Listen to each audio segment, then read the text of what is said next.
This is the Let's Go Blues Minute brought to you by Puckdoku, the original hockey doku. Now here's your host, Jeff Ponder.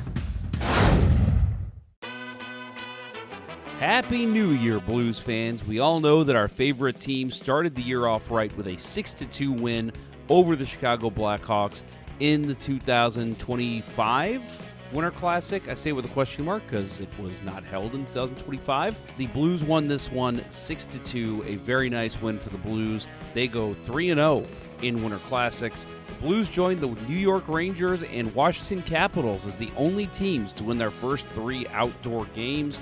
Cam Fowler scored twice in his 1,000th NHL game, and Justin Falk had a goal and 2 assists. Other goal scorers included Jordan Kyrou, who scored his 16th, Dylan Holloway, who added his 14th, and Alexander Texier, who added his 3rd. Fowler became the first Blues player to score in his 1,000th game. He is the second defenseman to score 2 goals in his 1,000th game. Chris Phillips of the Ottawa Senators did so on February 9th, 2012. He's also the first defenseman to score twice outdoors. He was awarded the Coco Cup, which is the NHL's Most Valuable Player award of the Winter Classic. His former Ducks teammates arrived for their home game against the New Jersey Devils on Tuesday, wearing shirts honoring him for playing in his 1,000th NHL game. In net, the St. Louis Blues saw Jordan Binnington put up a pretty nice day, 28 saves on 30 shots, and remember how good he was to open the second period and even at the end of the first. He really helped the Blues as they were seeking to add more goals, and when Binnington's making the saves, they popped in some pretty important goals. The Blues did have 12 players with at least a point. The temperature for puck drop at 4:26 p.m. local time was 38 degrees. The attendance was 40,933. The NHL's second sellout at Wrigley, which also hosted the 2009 Winter Classic between the Blackhawks and Detroit Red Wings, just because it's fun to rub some salt into the wounds for Blackhawks fans and players. Detroit defeated Chicago 6-4 in front of 40,818 fans back on that day. Something that I think a lot of people will take away from this game was the fun of the fight between Brayden Schenn and Nick Foligno, the 2 captains of the squads. The Blues had just taken a 5-1 lead when the 2 fought, but it wasn't Foligno who asked Schenn to fight. In a very rare situation, it was the winning team.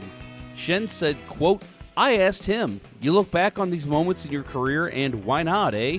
You're squaring off at Wrigley Field at center ice against a tough customer. You never know if you're going to play in another Winter Classic, so get in a fight while you're at it. You want the memory." So very funny to see that Brayden Schenn was the one who initiated that fight. For the Blues, next up will be the Ottawa Senators on Friday at 7 o'clock at Enterprise Center.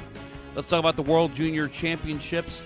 Dalibor Dvorsky of Slovakia and Jakub Stancil still lead all Blues prospects in points with 7, but after a 2-assist affair in a 5-2 victory over Slovakia on Tuesday, Sweden's Otto Stenberg is riding their coattails now with 6 points.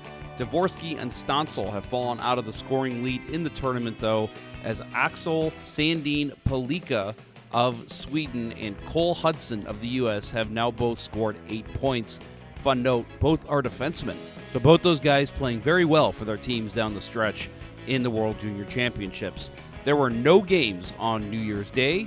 On today's docket, the 2025 IIHF World Junior Championship resumes with the quarterfinals Thursday as the preliminary round closed up on New Year's Eve. The semifinals are Saturday, and the championship and third place game are Sunday. Germany and Kazakhstan advanced to the relegation round as they finished up at the bottom of their respective groups. They open up the schedule today at 10 a.m. For the quarterfinal round, Sweden and Latvia face off at 11 o'clock. The USA and Switzerland will face off at 1:30. Finland takes on Slovakia at 4. And probably what was expected to be the biggest game of the day, the Czech Republic will take on Canada at 7:30. So a very big matchup there in the quarterfinal round. Wait, Jeff, one more thing. And of course, we'll close up talking about Puckdoku. Yesterday's winner was Bill. His uniqueness score was 23-33. Best play, though, came from me. I played a guy named David Oliver, who I only remember because I was an avid hockey card collector. So I remember seeing his name all the time, as he was one of those guys that just seemed to come in every single pack for me. He played for the Ottawa Senators and the New York Rangers at 0.1%. So very nice percentage by me, but Bill takes this one 23-33. Again, Happy New Year, everyone. This was the Let's Go Blues Minute powered by Puckdoku. Remember to tune into Let's Go Blues Radio, the original St. Louis Blues hockey podcast and webcast. Available wherever you get your podcasts or on YouTube and Facebook. Until next time, hosers.